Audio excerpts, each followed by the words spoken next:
السلام عليكم ورحمة الله وبركاته. رب اشرح لي صدري ويسر لي أمري واحلل عقدة من لساني يفقهوا قولي. الدعاء ده حلو قوي يا جماعة للي بناتهم ولا ولادهم بيمتحنوا اليومين دول. خدوا كمان الدعوة دي: اللهم لا سهل إلا ما جعلته سهل وأنت تجعل الصعب سهلا إن شئت إن شاء الله. دي الدعوة التانية. خدوا الدعوة التانية دي كمان: اللهم زدني علما وعلمني ما ينفعني وانفعني بما علمتني. اليومين دول محتاجين كل دعوة عشان خاطر ولادنا بيمتحنوا، يا رب نجحهم يا رب ونجح كل أولاد المسلمين أجمعين. صباح الفل بقى، عاملين ايه؟ وحشتوني كتير. النهاردة جايين نعمل ايه؟ صينية مسقعة صغيرة كده عشان نبتدي اليومين دول نعمل شغل في الشقة. انا عندي سنة 5 وسنة اولى اعدادي والحمد لله خلصوا امتحانات. لو حد غلط زي كده يقول لي ويعرفني وكانوا عاملين ايه في الامتحانات. ربنا ينجحهم يا رب. ما اقولكوش يا جماعة انا قلقانة ازاي على اللي في اولى اعدادي دي بالذات. اول سنة يا جماعة اعدادية بقى. المهم هنعمل مع بعضنا صينية مسقعة صغيرة كده على القد. تعالوا نشوف هنعمل بيها ايه. هنجرب بقى مع بعضنا المسقعة، مسقعة المطاعم. انا بعشقها يا جماعة بجد. بحبها كده وبيبقى ليها طعم مختلف. بس انا الحمد لله بعملها بامتياز، يعني كل اللي دوقها من ايدي قالوا لي عليها حلوة قوي بصراحة ربنا يعني. المهم بقى يا جماعة، المسقعة عبارة عن ايه؟ عبارة عن بتنجان وفلفل الوان، او بلاش فلفل الوان، فلفل اخضر رومي وفلفل اخضر شطة وبتنجان وبطاطس وطماطم طبعا. هنيجي مع بعضنا نقطع البتنجان ونقطع البطاطس. بعد ما قطعنا ده كله نسيت اقولك على اهم تركايه انا عملتها دلوقتي.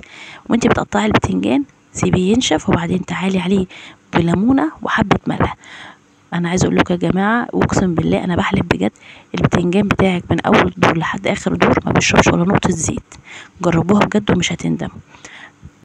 كده بقى حمرنا البطاطس وحمرنا الفلفل وحمرنا الفلفل الشطه والفلفل اللي هو الرومي. بصوا الفلفل انا ما بحبوش يكون ايه اللي هو يتحمريه كانك هتاكليه على طول، لا حمريه وسيبي فيه تكايه كده، يعني خليه تحسي ان فيه عضه كده شويه ناشفه شويه عشان ياخد سوا مع الصلصه بتاعه المسقعه وياخد الطعم بتاع المسقعه معاكي. وما تبقى اسمها مسقعه ازاي؟ احنا كده حمرنا البتنجان، لسه ما حمرناش البتنجان. حمرنا البطاطس وحمرنا الفلفل وادي نزلنا بالفلفل الرومي. الفلفل الرومي دوت للاستاذه سما طبعا اللي هي ما بتحبش الفلفل الحامي، مع ان برضو بيخش في المسقعه بيبقى يديله طعم الحموان شويه. اهو حمرناه. بصوا بقى كميه الزيت دي، انا اقسم بالله بحلف لكم بجد من اول دور لحد اخر دور انا كنت عامله حوالي مثلا كيلو ونص بتنجان، يعني ما شاء الله اللهم بارك. ما زودت الزيت تاني. وفي طاسه تاني بقى على جنب اي صينيه طبعا عندك عاملين فص توم حلو بكزبره. الكزبره مع المسقعه بتوديها في حته تانية خالص. حمرناها وعملنا بقى شفشق طماطم حلو كده. وما تنسيش وانت بتحطي الطماطم زي ما قلت لكم قبل كده نص حته بنجرايه كده معاه بتدي له لون، ما تبقيش محتاجه تحطي بابريكا ولا اي حاجه، وبتدي له طعم وبترفع لنا بتظبط لنا الانيميا شويه. هننزل بقى بايه كميه البطاطس ونخليناها خدت غلوه. بعد ما خدت غلوه بسيطه كده يعني خلاص حسيتي اللي هي داخله في السوا لان احنا محمرينها، بس حطينا الفلفل نص الفلفل وبعدين حطينا البتنجان. اهو هنحط البتنجان كمان معاها. اللهم بارك بجد. انا عايزه اقول لكم اللي هي كان طعمها حكايه. هي ما تقوليش مطاعم يا شيخ، هو ربنا بيحلل كل حد اكله طبعا عشان ربنا يرزق الناس اللي بتبيع بره دي، بس طبعا اكل البيت ما يعلاش عليه. انا ما بحبش اكل الشارع عامه. اهو هنحمرناه وحطيناهم بقى كده على جنب، وحطينا البتنجان والفلفل وحطيناهم ايه بالتدريج. دي بقى الخطوه اللي جامده. بصوا يا سلام شغل مطاعم ده يا جماعه والله. هنحمر بقى نص الدقه التانية ونروح حاطين عليه، بعد ما يتحمر كده نروح حاطين عليه حبه خل، معلقتين خل كده، وحبه شطه على الوش ودخليها في الفرن ونسيها بقى. بس ما تنساش قوي، انسيها بس فتره مؤقته، بس عينك رايحه جايه عليها عشان ابو العيله هيجي الاكل محروق هتقولوا له ايه. ادينا كده حمرناها وجهزنا بص المسقعه اللهم بارك بجد كان طعمها حكايه.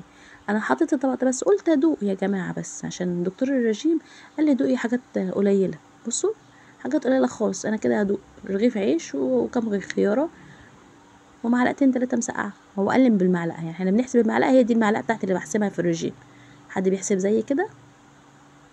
بصوا بقى البتنجان والبطاطس والفلفل حاجه كده دايبه، حاجه من الاخر. بصوا ده بقى اللي يتقال عليه فاخر من الاخر. اللهم بارك بجد. بصوا ايوه هو الدكتور قال لي كده 3 معالق، ما تبصوش على المعلقه. اللهم صل وسلم وبارك على سيدنا محمد.